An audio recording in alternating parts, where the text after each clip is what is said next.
Towering, slender, gaunt, and malignant, these grotesque fae have found a way to weaponize the most ancient and primal emotion of the mortal soul, fear. And the most potent form of fear is that of the unknown, which you don't know can and will hurt you.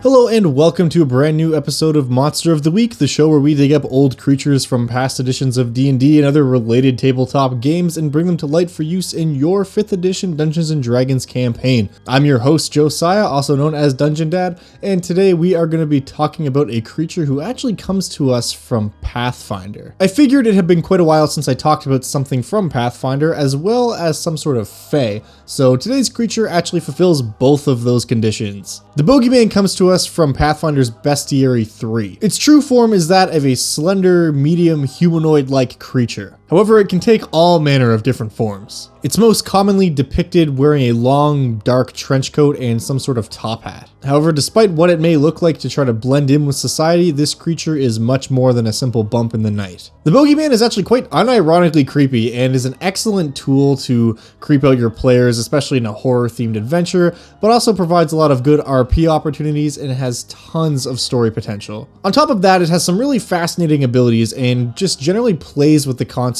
of how we can most abuse the way fear works in D&D. Often fear, or being frightened, isn't too much of a detriment to a party if you fail your save and become frightened by something. It can be annoying, but it's usually not the end of the world. In this creature's case, a few failed fear saves can lead to the total destruction of an individual. So I'm going to talk about that and see exactly what this creature can do in battle, talk about some modifications I've made to the base creature, as well as some other ideas for things you might want to change about it depending on your game, and of course some plot hooks and ways that we can actually use this creature in our worlds. But first things first, make sure you're holding your paladin close because it is time for...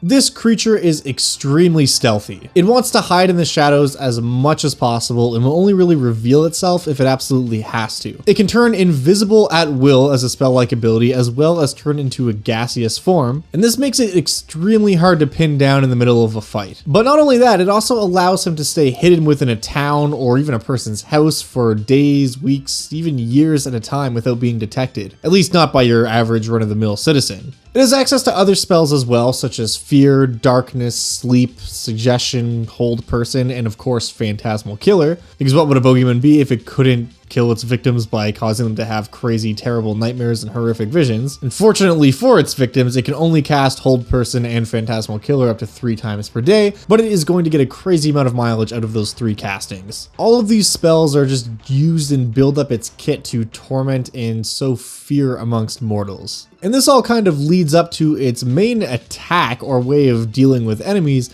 which isn't even really an attack. It has a trait called Deepest Fear, which essentially means there's a 30-foot aura of dark, shifting miasma that is surrounding this creature at all times. This thick haze, which is just shifting constantly, will turn into whatever the viewer's worst fear is at that exact moment. What this means mechanically is whenever a creature ends its turn within 30 feet of a Bogeyman, it has to make a wisdom save, and if it fails, it becomes frightened. This obviously isn't great because it's going to make you attack with disadvantage if you need to make any attack rolls against the creature. However, the Bogeyman's version of fear is much more potent than what any other creatures might be able to bestow upon their enemies. This is, of course, your deepest, darkest fear after all. Anytime a creature fails a save against a fear effect, whether it's because of the aura itself or another fear-based effect taking place while that creature is within the aura, if they fail their save, the creature then suffers a level of exhaustion. A creature can't suffer double fear against something. It won't stack like some of the other conditions might. However, it is going to start to freeze up, it's going to make movement hard, their life force will begin to dwindle until eventually that creature dies. They're becoming so terrified, their mind so broken by what they're witnessing and what is happening to them, that they're not just taking psychic damage or anything like that, they're just shutting down. Now, the aura itself can only make you roll the save once every 24 hours. If you fail against it, then you're frightened because of the aura, and if you succeed on it, you're fine. However, it has other ways of making you roll those fear-based saves. In many cases, casting fear isn't going to be a very strong option, but in this case, if a creature makes a save and it fails a second or third time, it's going to be extremely detrimental to the group. And of course, Phantasmal Killer is going to be able to just lay on the psychic damage and also continue to make that creature fail its wisdom saves, at least if the Bogeyman gets its way. Just confronting one of these powerful Fae can be a very deadly proposition, let alone defeating one. And of course, if all else fails, it does have 2 claw attacks it can use per turn. Its claws don't really do a ton of damage, however they do grapple a target if they hit, which will hold them within its aura, which is what this creature really wants. And if they manage to score a critical hit, it will of course force that creature to make another wisdom save against their aura effect, even if they've already succeeded for the day. Now granted, there's only a 5% chance of that happening, but it's just one more way it can try to terrify people to death, literally. So this is a little scary, but I do have a few more ideas, so let's move on to some.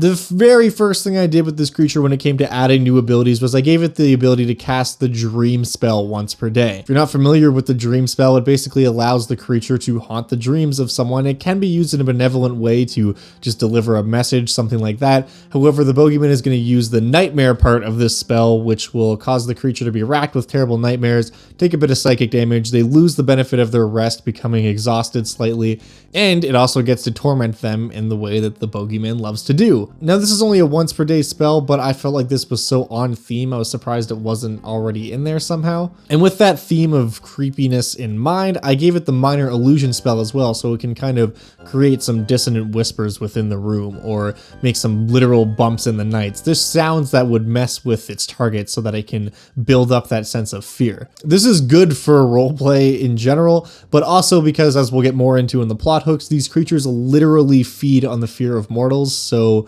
it doesn't necessarily want to kill its targets, especially weaker ones, it just wants to keep them terrified. Another ability that was mostly flavorful is called Shadow Glide, which essentially allows this creature to teleport its move speed as long as it starts and ends its turn within a space that is covered with shadows. In combat, it does make him a bit harder to pin down because he's going to have some more mobility and you won't be able to hit him with many opportunity attacks, but it also provides an opportunity for your players to try to eliminate shadows in the room by casting a spell like Light or something, which is just a cantrip, but if they're in a small space or even if they have some other way of illuminating the area, it will make him a lot more easy to pin down. And this ability, like I said, also I just felt was very thematic. Now, an ability I kind of played with but didn't actually add in, I felt it was a bit too much, but it could be useful to you if you wanted to use this as kind of a more powerful boss-like creature, is an immunity to damage completely against creatures who are afraid of it. So in other words, if it can make sure a creature is terrified of the Bogeyman, that creature is totally helpless against him. This is obviously way too much for a regular encounter, but if you wanted to use this creature as some sort of more aggressive or more powerful face spirit, this would be a really unique ability and would also make sure the players have to do a lot of preparation in order to make sure that they don't get scared no matter what's thrown at them. But speaking of ways to use this creature, let's take a look at some. So as I briefly mentioned, this creature feeds upon the fear of mortals in the most literal sense imaginable. So it stands to reason this creature is going to find ways to sow fear amongst as many mortals as it possibly can. So it might just live within a house, staying invisible and causing fear with its aura every night, and causing those creatures who live in that house to have nightmares and wake up fatigued every morning, and it could go on like that for years. And if it stays invisible or in some kind of gaseous form in the attic or in the closet or under the bed, it could get away with this incessantly until that family eventually ages and dies or moves away, and then it would just go on to someone else. A more enterprising individual might turn to a life of murder as some kind of serial killer trying to sow fear in an entire town or population of a city. If it could get away with something like this, which wouldn't be particularly hard for a fey creature with the abilities of a Bogeyman, it would be able to just kind of reap that fear that is constantly being generated within this town as it picks off people and kills them in grotesque ways, leaving them to be discovered specifically so that people will become more fearful of where they live and where they are. This creature, some of you may have noticed by now, shares a lot in common with the Oni from the Monster Manual as far as abilities and its lore goes. In fact, if you look at this just as a stat block beside the Oni stat block, it almost looks like a more powerful version of the Oni. It certainly has a few more spells, and its spells are certainly a bit more potent, and it's got this fear ability, but at the end of the day, its modus operandi is quite similar. So as some kind of powerful monster with his connection to the Shadowfell, it could very well be working with some Oni and using them as underlings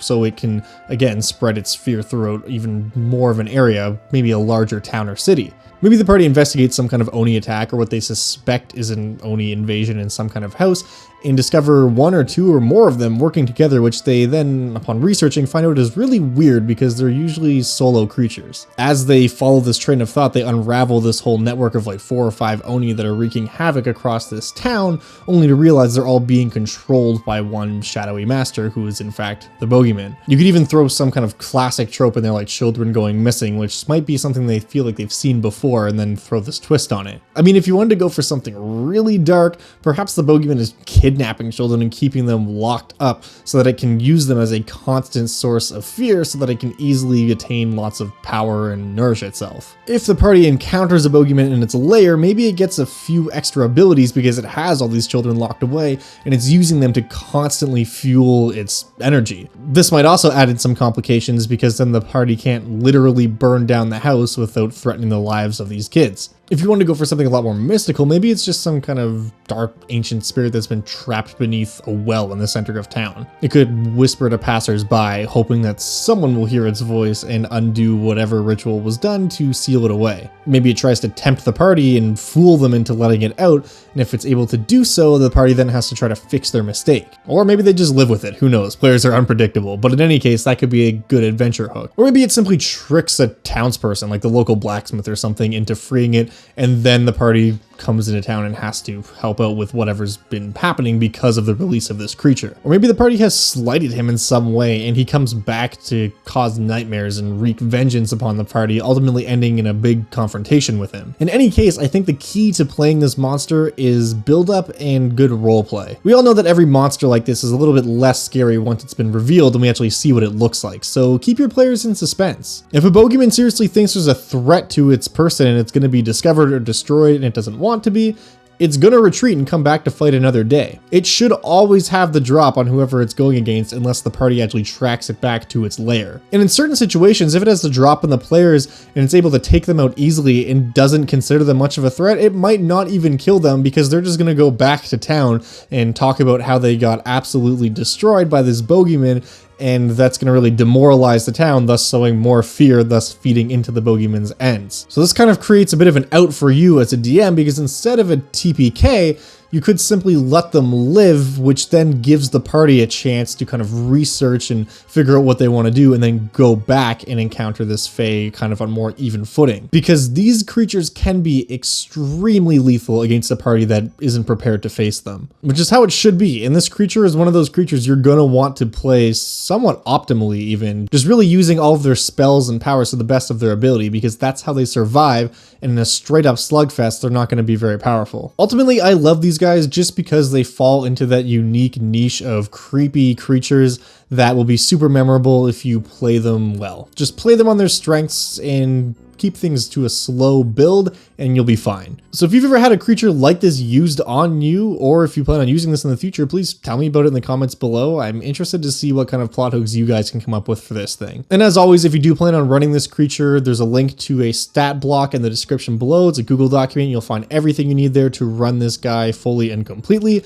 And of course, if you are one of my lovely patrons, you will find a link to the Monster Manual style stat block on my Patreon page. And while you're down there in the description, you'll see links to all the social media stuff, Facebook, Twitter, Reddit, Discord. You know how it is. And in any case, I do just want to thank you guys so much for watching this video. I do appreciate it, and I'll see you in the next one.